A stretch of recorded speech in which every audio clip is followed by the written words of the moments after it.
Hey guys, Nightfox here, and welcome back to another one of my Fall Anime 2016 First Impression videos. And in this episode, we're going to be talking about Occultic 9.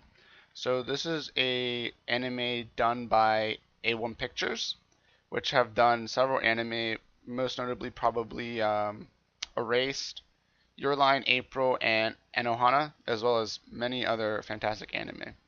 So let's get into the synopsis real fast. So the story for this show, I don't really know what it is. I am on episode 3, and the reason I don't really have a good grasp on the story is because it's very, very jumbled.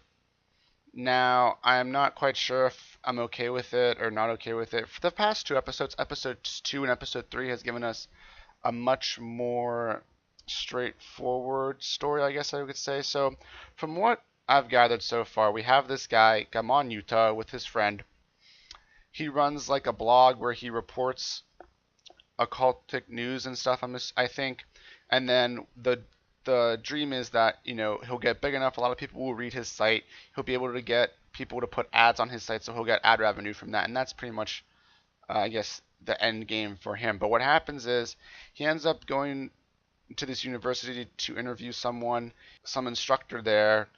He goes into his office and he finds him dead.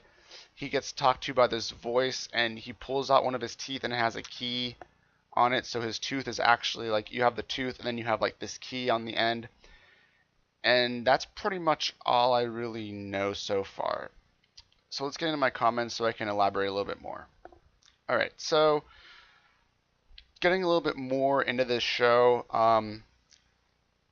there's not really a big story yet. We have a couple side stories, and for all these different characters, we're kind of getting introduced to more characters. And I think what's going to happen is this is going to be a slow burning show where we get all these different characters and all their different stories.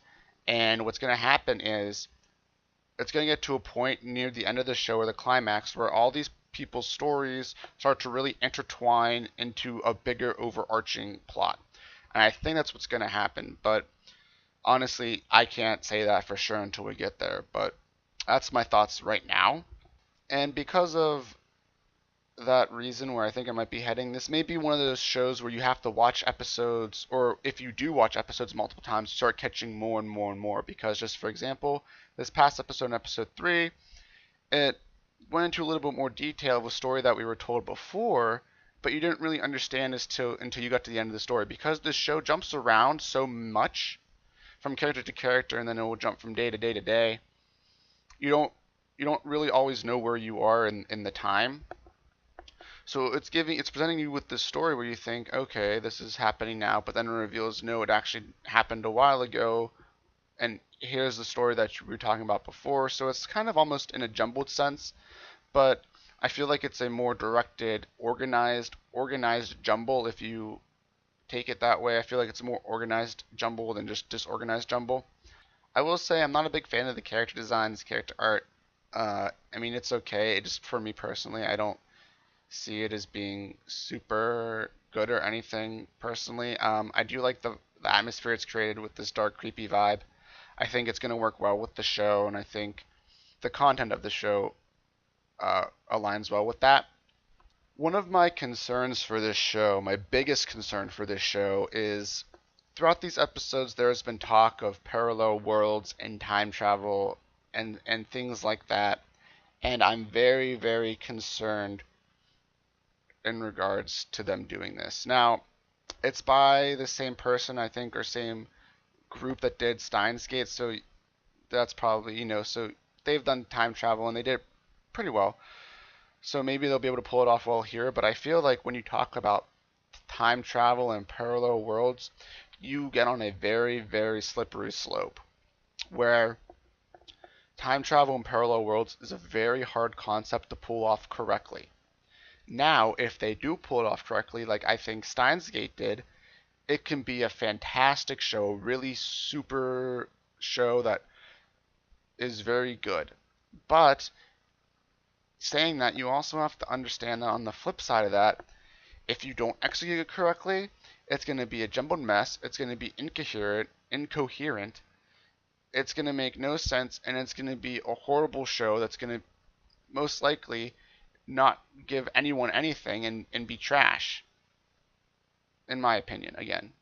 But I feel like they're on this very slippery slope now, and if they really do go down this path of time travel and parallel worlds, I just hope they really take their time and make sure they're doing it correctly so that it is really a payoff at the end of the show for the viewers. Because again, if they do it incorrectly or they do it poorly, it's not going to be good for the show. Pretty much everything they may have built up, even if everything they built up to has been good, if it all falls apart in the 11th hour with those ideas and elements, it could be bad for the show. And also, I think more with the jumping around, I'm guessing we don't really have a main character because the main character is pretty much totally absent in episode 2. Some a little bit more in episode 3, but I'm guessing it's going to be more of like a bouncing around kind of deal with the characters in this show. So, the show has caught my attention, I will give it that. It's got me a little bit interested, it's got me hooked. I'm not going to say it's going to be a strong show yet because I still think it has many hurdles it has to overcome and really prove to us that it is going to be a star of the season. But if it is a slow burn show and it really ramps up and it has a really good ending, I think it could rise to be one of the best shows of the season. So, if you want to see where it ranks among the other shows I'm watching this season, feel free to check out my weekly power ranking videos that will be coming up every Sunday. If you agreed or disagreed with anything I said in this video, feel free to leave me a comment in the section down below. And I'll be releasing more of these first impression videos, so if you want to be notified and stay up to date when those are released, make sure you hit the subscribe button. And until then, I'll see you guys next time.